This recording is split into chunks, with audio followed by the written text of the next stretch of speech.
Olá, seja muito bem-vindo aqui ao meu canal. Já comece se inscrevendo. Eu sou o professor Gabriel Vaccarello, tá certo?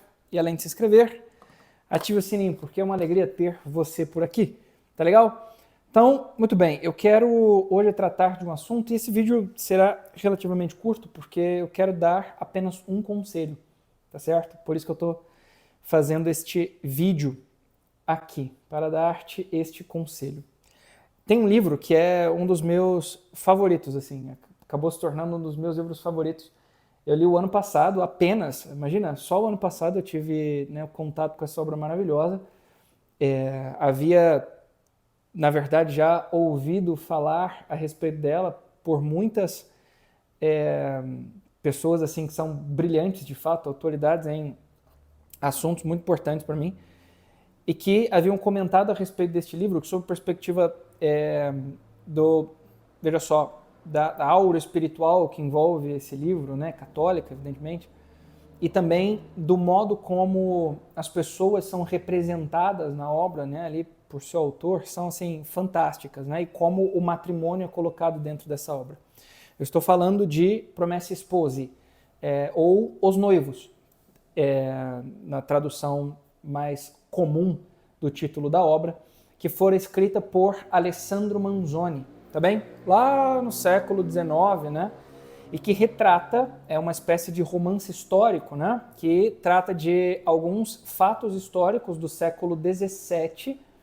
No entanto, apresenta personagens que são absolutamente fictícios. Ele criou os personagens que viveram naquele momento histórico específico da Itália do século XVII. Mais especificamente no período, né, da crise na Itália, em que muitas pessoas assim tiveram dificuldades para ter o que comer, passaram fome, houve ali em Milão uma revolta, as pessoas foram às ruas e etc, né? Pessoas foram assassinadas, enfim, padarias saqueadas, uma situação bastante terrível ali, né? Mas o romance trata, né, de dois personagens especificamente. Aliás, existem infinitos personagens na obra, porque é uma obra relativamente grande, tá certo?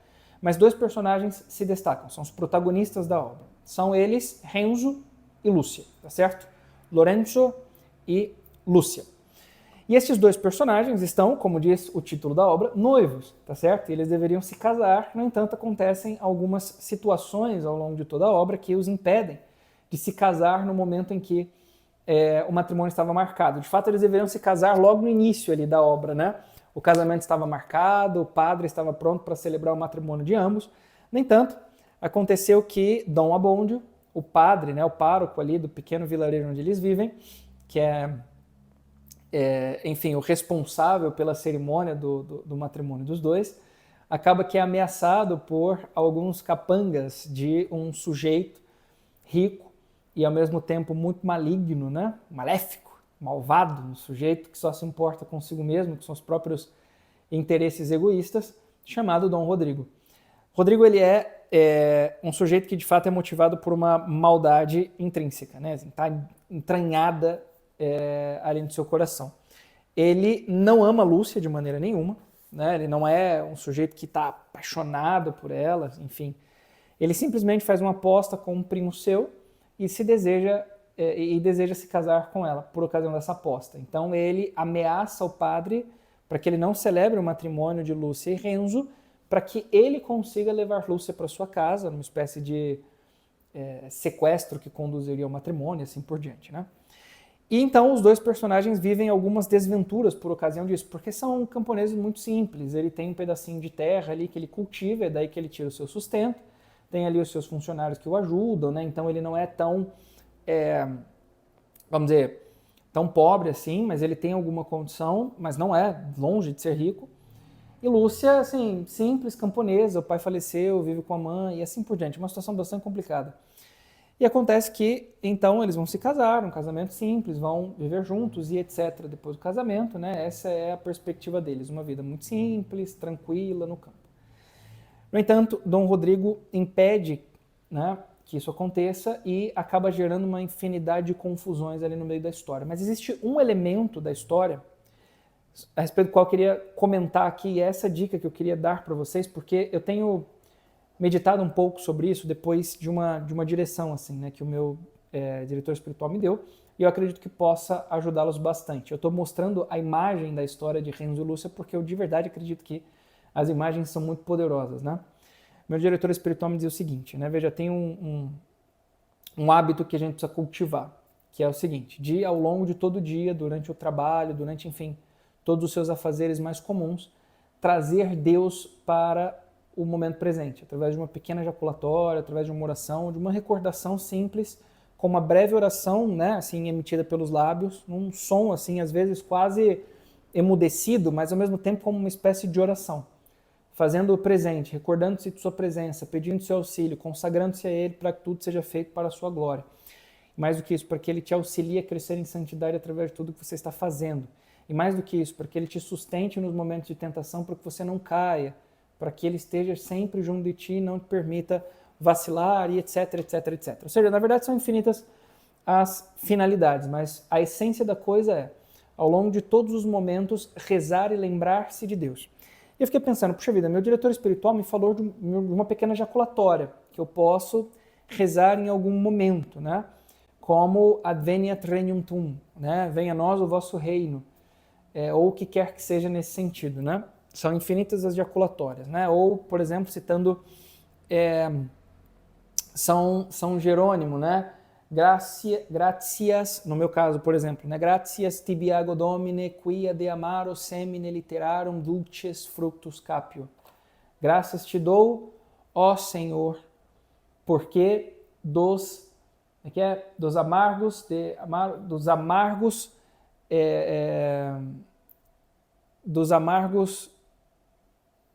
enfim, germes ali da literatura, né? Germes da literatura, de amaro semine literarum, da literatura, dos estudos, dulces fructus capio. Eu recolho, né, doces frutos.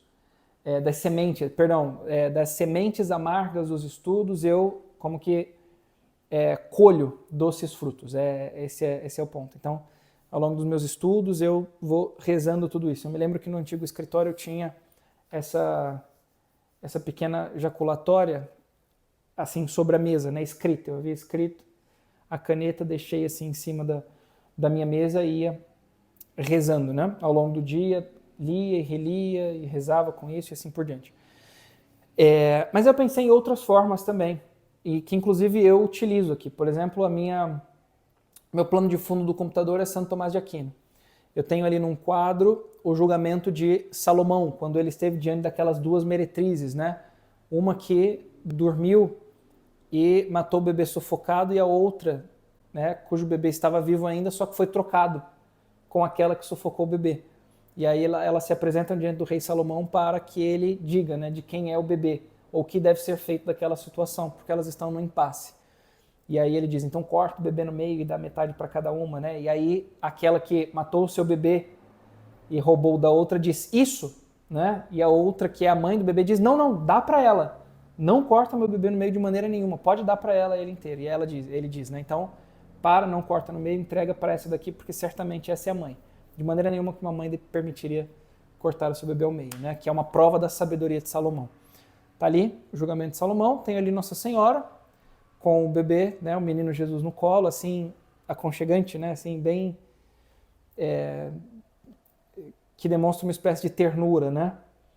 Um colo amoroso e acalentador, que é o da Virgem Maria, e ao mesmo tempo tranquilo e sereno, cujo bater do coração tranquiliza os seus filhos, né? No caso, o menino Jesus como uma representação de nós mesmos nos braços da Virgem Maria, quanto Mãe de Deus e nossa Mãe.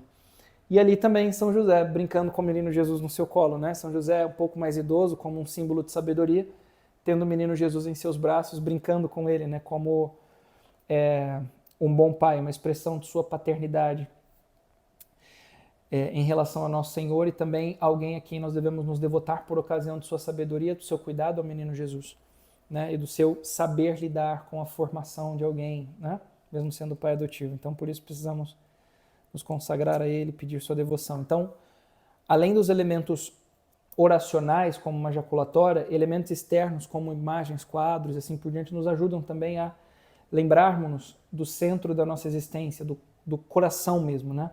Do cerne, daquilo que deve gerir a nossa vida. E essa cena específica que eu queria comentar a respeito desse romance belíssimo chamado Os Noivos, é justamente uma em que o Renzo precisa então, junto de Lúcia, abandonar a cidade, porque Dom Rodrigo quer sequestrar Lúcia, e então ameaça Renzo, e aí eles fogem da cidade, cada um para um canto, né? Renzo vai em direção a Milão, para ficar hospedado num mosteiro específico, um mosteiro capuchinho ou cartucho, já não me lembro aqui, acho que capuchinho, porque um padre, amigo deles, um frei chamado Cristóvão, os estava auxiliando, né? E aí ele indica que ele vá para Milão e fique lá num mosteiro específico, onde há um frei cujo nome é tal e que esse frei vai ajudá-lo. E ele acompanha Lúcia e sua mãe até um mosteiro de freiras, de monjas, né? Numa outra cidade, para que lá elas fiquem, né? E permaneçam protegidas e nada de ruim lhes aconteça, até que a poeira baixe, né? Enfim, e quando Renzo vai para Milão, enquanto ele caminha nas cidades de Milão e ele vai contornando o mosteiro, ao longo do muro, né, que fica em redor do mosteiro, há várias imagens de Nossa Senhora. E essa cena é muito bonita. Então ele vai pensando, né, nutrindo aqui no seu coração um ódio muito profundo por Dom Rodrigo, evidentemente, por ocasião de tudo aquilo pelo qual ele estava passando. E é muito interessante porque o autor, o Manzoni, ele diz o seguinte, que a cada quadro da Virgem Maria pela qual ele passava, ele assassinava Dom Rodrigo e o ressuscitava, pedindo perdão, né? E o ressuscitava. Então ele matava e o ressuscitava, ele matava e o ressuscitava uma outra vez. Veja, esses elementos externos a nós são grandes auxiliadores, porque são lembretes, né? Estímulos sensíveis do centro da nossa existência, do cerne, né? Daquele propósito de virtude ao qual, né, nós estamos nos destinando por um ato da vontade e, ao mesmo tempo, um lembrete de onde o nosso coração deve estar. Ou seja, nós devemos dispor o nosso meio, e é isso que eu queria dizer para você, esse é o conselho que eu quero te dar. Seja lá qual for a virtude que você esteja em busca, seja lá qual for, né, o propósito de vida espiritual que você tenha como que, veja, colocado, imposto a si mesmo, eu queria que você, além do propósito, dispusesse o meio no qual você está de tal forma que o meio te lembre aonde deve estar o teu coração, tá certo? Te lembre do Cristo que você deve amar e te lembre da virtude que você deve conquistar. Seja com uma imagem da Virgem Maria, de São José, um quadro de Salomão, uma imagem, né, uma pintura de Santo Tomás como doutor angélico, que me recorda da minha vocação intelectual a que eu preciso me dedicar. Você precisa que o meio te disponha, né, de São José aqui atrás de mim também, que me lembra, enfim, da minha vocação matrimonial, da minha paternidade, constantemente, a quem eu preciso me devotar muito mais. Estou longe de ser o melhor dos devotos, né? Conheço gente muito mais devota que eu, mas eu digo, o que eu quero dizer é, veja, disponha o meio de tal modo que ele te lembre de quem você deseja ser, né? Lembrando-te das virtudes que você precisa conquistar e de onde o teu coração deve estar. Esse é o conselho que eu queria te dar, tá bem? Porque a sua eficácia é comprovada, seja lá por Renzo, né, em sua literatura, seja por tantos outros santos e, enfim, por esse conselho dado pelo meu próprio diretor espiritual e por mim mesmo aqui.